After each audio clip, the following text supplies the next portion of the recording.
Élémentaire, mon cher Nico, une émission présentée par Nicolas Blondet, expert en qualité d'air intérieur.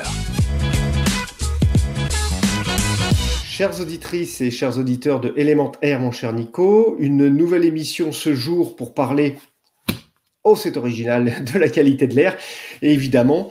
Mais cette qualité de l'air, pour une fois, on va aussi faire un petit retour en arrière, tout simplement parce qu'on a un sujet qu'on a démarré il n'y a pas très longtemps sur le radon et pour lequel il convient de continuer à en parler. Une seule émission ne suffisant pas pour rentrer dans le détail, hein. Les sujets sont quand même vastes, complexes et l'explication la plus claire possible est nécessaire pour bien en prendre conscience de cette qualité de l'air et surtout pour adopter les bons gestes et avoir une réflexion qui soit, je dirais, la plus cohérente possible pour mieux vivre tous et mieux respirer, bien entendu. Alors, ce radon, on va retrouver Joëlle Goyette. Bonjour Joëlle, comment allez-vous ? Je vais bien, merci. Et vous-même ? Ça va très très bien, on respire bien, le printemps est là, on fait attention au pollen, hein, comme je le disais. Il fait beau, on est dehors, on en profite. Désolé, ici on est dans nos petits studios d'enregistrement, la Covid oblige, et pas se retrouver en présentiel, mais on en profite et on va parler de ce sujet, et ce sujet notamment au travers vous, hein, puisque rappelez-nous quelles sont vos attributions, et notamment au sein de l'Office fédéral de la santé publique. Romande, hein, puisque c'est la Suisse qui parle avec nous aujourd'hui. Effectivement, je travaille à Fribourg, à la Haute École d'ingénierie et d'architecture de Fribourg, où je suis professeur et délégué radon de l'Office fédéral de la santé publique pour la Suisse romande. Ce mandat de délégué radon, en fait, c'est un mandat avec une responsabilité vis-à-vis de la formation des professionnels de la construction que l'on va former, que l'on va sensibiliser dans un premier temps et former à la problématique du radon, à la prise en charge du risque radon dans le bâtiment, qu'il soit neuf ou qu'il soit existant. Alors, pour refaire une petite introduction sur le radon, hein, notamment, on en a parlé il y a quelques semaines à une émission précédente, et en reprenant un petit peu ce qu'on retrouve sur le site justement de l'Office fédéral de la santé publique suisse, on retrouve le radon, différentes rubriques. Le radon, c'est quoi ? L'infiltration dans les bâtiments du radon, puisque c'est sa caractéristique justement de s'y infiltrer et d'y rester, et où les concentrations et où une exposition prolongée à celui-ci est néfaste pour notre santé, puisque derrière, on va retrouver des cas de cancer du poumon associés à ce radon. Ensuite, on va retrouver les dispositions légales qui le concernent, la carte du radon en Suisse, elle existe aussi en France. Hein, ça, c'est quelque chose qui est consultable et pour lequel les constructions doivent être adaptées et on doit prendre des précautions par rapport à cela, sur la conception et sur la ventilation. Et on va avoir justement, pour connaître encore mieux, je dirais, ces concentrations de radon, les mesures de ce radon. Et tout cela se fait, et vous parliez de formation, par des professionnels, par des spécialistes du radon. Donc Joëlle, par rapport à cette formation de ce que l'on vient d'expliquer, de ces professionnels absolument qualifiés, dites-nous quelles sont, je dirais, les qualités et surtout les caractéristiques de cette formation pour que derrière, on vive sainement chez soi.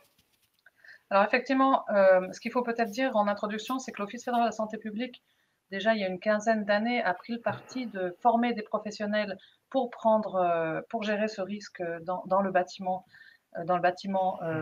privé. Hein. On a une réglementation qui est d'abord orientée vers l'habitat.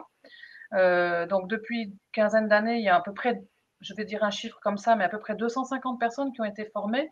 Toutes ne pratiquent pas de manière régulière. Certaines ne font que du conseil, mais c'est déjà très bien. Et d'autres, certaines d'entre elles, font en plus des travaux.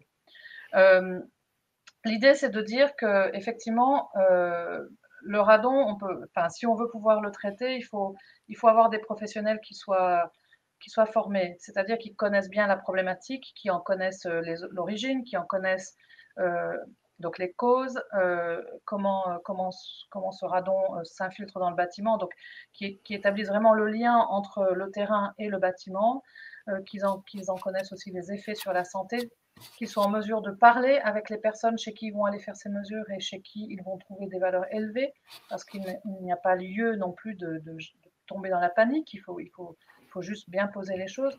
Le radon reste un élément naturel qu'on retrouve partout. Hein. Oui, le radon est Il faut le savoir. un polluant, tout ce qu'il y a de plus naturel, et il s'invite chez nous, disons. Alors, dans ces formations, à l'échelle de la Suisse, nous sommes 3 centres décidés par l'OFSP qui sont responsables de ces formations pour la partie alémanique, la partie francophone et la partie italophone. Nous sommes 3 délégués radon donc pour ces régions-là, et nous avons à notre charge de mettre en place ces formations. Alors actuellement, on est en train de faire un gros travail de mise en cohésion, d'uniformisation de ces formations. Non pas que l'on veuille enlever les spécificités régionales, parce que ça, on va les conserver, mais pour s'assurer vraiment que ensuite on ait des professionnels qui ont tous vu à peu près la même chose et de la même manière. Donc c'est une formation pour devenir consultant radon reconnu par l'OFSP. Il faut suivre une formation de 5 à 7 jours, dont 2 jours sur le terrain. Je vais y revenir. Et puis, parmi les journées de cours théoriques, il y a aussi des moments où on fait de la mesure, où on fait des expériences. Donc, on va passer à travers des thèmes comme la radioprotection, les effets sur la santé du radon, les origines du radon, donc un cours un peu approfondi sur la géologie en lien avec le radon, des cours ensuite sur vraiment l'assainissement du bâtiment, qu'est-ce qu'on doit faire en cas de présence de radon dans un bâtiment. Et peut-être également, quelle typologie de bâtiment, ou peut-être quelle caractéristique du logement va être favorable à laisser le radon non seulement rentrer et à y rester. Dans ces cours-là, on va effectivement identifier les points de vigilance à avoir dans le bâtiment, savoir effectivement qu'est-ce qui fait que dans ce bâtiment il y en a et dans celui-là il n'y en a pas, alors qu'on est sur le même terrain, par exemple. Donc vraiment rendre attentif à tout ça. Et puis un aspect qu'on développe beaucoup ces derniers temps, c'est toute la prise en charge du risque en amont de la construction d'un nouveau bâtiment.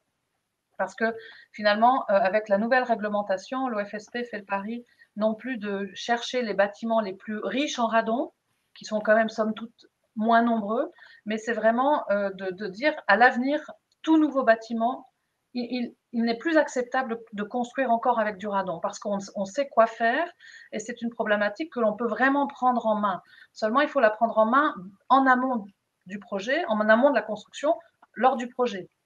Et donc, on amène dans ces cours-là tout un ensemble de notions et de réflexions sur comment travailler, comment le professionnel du radon peut amener ses compétences lors de la conception du bâtiment pour réfléchir avec l'entreprise de construction ou l'architecte, typiquement à qu'est-ce qui a été prévu pour l'étanchéité contre le terrain, quel type de système de ventilation ou de concept de ventilation est prévu dans le logement, quel type de système de chauffage est aussi prévu, qu'est-ce qui pourrait mettre le bâtiment en situation défavorable vis-à-vis du radon, c'est-à-dire par exemple une installation qui pourrait augmenter la dépression dans le bâtiment pendant l'hiver, cette dépression qui force le tirage thermique et donc force augmenter le stockage de radon finalement. Voilà, donc tous ces éléments-là sont amenés dans ce cours. Et puis, je parlais on amène aussi évidemment de la métrologie, donc la mesure officielle par dosimètre, comment est-ce qu'on doit la faire, dans quelles conditions. Maintenant, on a développé un protocole, l'OFSP a reconnu une méthode pour la mesure courte dans le cas où on veut vendre un bâtiment ou acheter un bâtiment dans des délais relativement courts. On a besoin de savoir quelles sont les conditions par rapport au radon. Parce que pour revenir à cela, par exemple, nous en France, au niveau du radon, quand on opère des mesures, on a les radialos que l'on pose pendant 60 jours. Donc, il faut avoir notion de cela. C'est que pour vraiment observer l'impact, il faut aussi du temps au préalable pour bien aller le rechercher. Voilà. En Suisse, on dépose ces dosimètres pendant 90 jours pendant l'hiver. On peut dire 90. Si on a besoin d'une réponse à court terme, c'est compliqué. Donc, on est en train de on a mis en place, et puis maintenant on est en train de le tester, de le roder, un protocole qui nous permet de faire de la mesure à plus court terme pour déterminer quelle est la probabilité que dans des circonstances de type hivernal, on ait dans ce bâtiment-là des risques de voir remonter du radon. Voilà, et tous ces aspects-là, on va les mettre en œuvre, on va les faire pratiquer par les consultants durant ces journées de formation. Le cours, en tout cas chez nous en Romandie, va s'achever par deux jours sur le terrain, on appelle ça le camp de terrain. On part dans une région que l'on connaît, que l'on sait être riches en radon. On identifie avec les autorités communales et autres un certain nombre de bâtiments dans lesquels on va pouvoir faire de la mesure réelle et dans lesquels finalement nos candidats vont pouvoir réaliser une expertise, un diagnostic radon, c'est-à-dire qu'ils vont faire une expertise du bâtiment associée à des mesures du radon. Et après cela, ils devront analyser ces données, les interpréter, proposer des solutions alors d'assainissement, ou bien on peut aussi imaginer une situation où on rase un bâtiment X dans lequel ils ont fait des mesures et ils veulent construire un nouveau bâtiment qui répond à tel label ou voilà. Donc, quelles vont être les concentrations et ce qu'il va falloir faire derrière? Voilà, ils vont imaginer ce qu'il faudrait mettre en place pour se protéger contre le radon. Et tout ça, ça fait l'objet de leur examen finalement oral et écrit, une partie de l'examen, où ils vont devoir nous présenter comme si nous étions leurs clients ce rapport, oralement et par écrit. C'est le rapport du consultant radon que le consultant devrait remettre ensuite à chaque fois à ses clients, dans lequel il fait un état de la situation, il propose des solutions et il chiffre ces solutions aussi en termes de coûts. Voilà, et donc un protocole en somme toute vraiment rigoureux, vraiment très précis, pour que derrière ce soit applicable rapidement auprès des clients. Alors moi j'avais une question, Joël, à partir du moment où je dirais ceux qui ont suivi la formation sont qualifiés pour cela, comment derrière, ou peut-être la réglementation est associée à cela, mais imaginons, j'ai un terrain, je veux y construire un bâtiment, j'ai des obligations de solliciter ces personnes qui vont venir sur le terrain, ou est-ce que je le fais si j'ai envie? Je trace le trait gros, hein, vous l'avez compris, mais comment ça se passe justement pour que ces spécialistes viennent sur le projet? Et du travail aussi. Oui. Eh bien, effectivement, il n'y a pas d'obligation. En Suisse, quand on fait une demande de permis de construire, c'est selon les cantons, c'est ou les autorités cantonales ou les autorités communales qui vont remettre cette autorisation de construire, ce permis de construire.